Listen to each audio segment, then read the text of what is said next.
We analyze the boomers for their real estate empires and endlessly dissect millennials and Gen Z for their avocado toast and TikTok side hustles. But sitting in the middle is a demographic that operates on a unique set of financial rules. They have quietly amassed more wealth than millennials could dream of, yet they often behave like they're one missing paycheck away from absolute ruin. This behavior traces back to the baseline formula they were taught as children. In 1983, the promise was simple: give 15 years of loyalty, receive a steady pension, pay off a predictable mortgage, and retire securely. Work hard, save, and the math works. Then came 2008.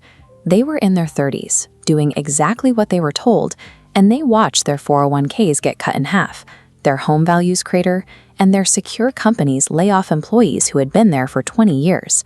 The formula was a lie. That economic betrayal broke their trust in traditional systems. It rewired how they handle every dollar, creating a psychology where paranoia and preparation are two sides of the same coin. The first contradiction is their view of the future. Gen X's relationship with retirement is paradoxical. They are terrified of it, yet they fund it aggressively. Look at this chart measuring retirement anxiety. Notice the peak.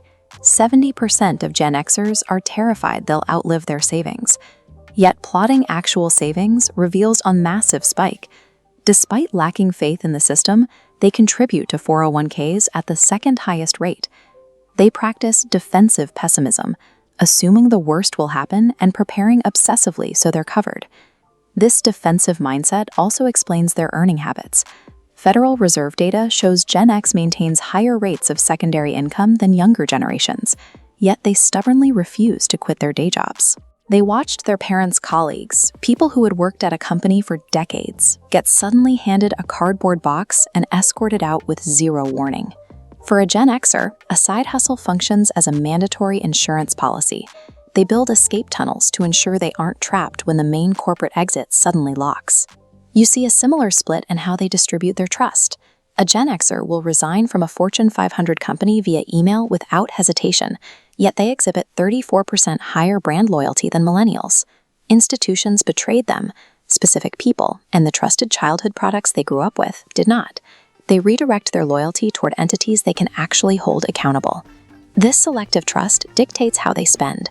They save obsessively for emergencies, but they also lead all generations in spending on live events, travel, and concerts. They learned that physical, bank-owned assets are vulnerable during a downturn. For example, a bank can foreclose on a house, and a car rapidly loses value. When the economy tanks, possessions can disappear, but the memory of a 1994 Pearl Jam concert is permanent.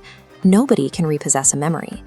In a volatile economy, Gen X calculated that lived experiences offer a much safer return on investment than objects waiting to be seized. When it comes to borrowing, Gen X carries the highest total debt load of any generation, yet they refuse to carry small revolving balances on their credit cards. They will leverage a $400,000 fixed mortgage because the payments and timeline are strictly predictable. They avoid credit cards because they watched that compounding debt swallow their parents in the 80s.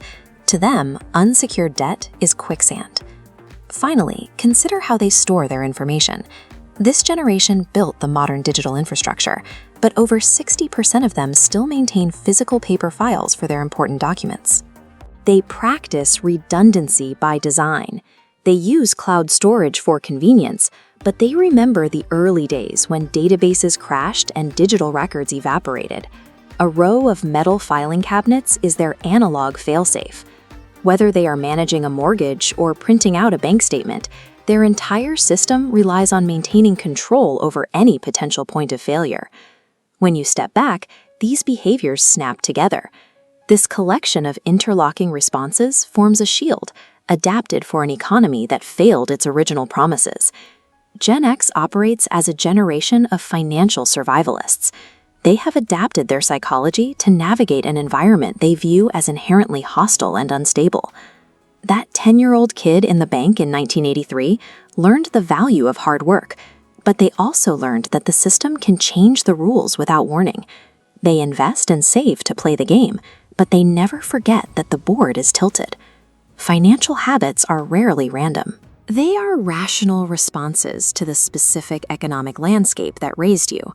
For Gen X, their paranoia is simply a form of realism.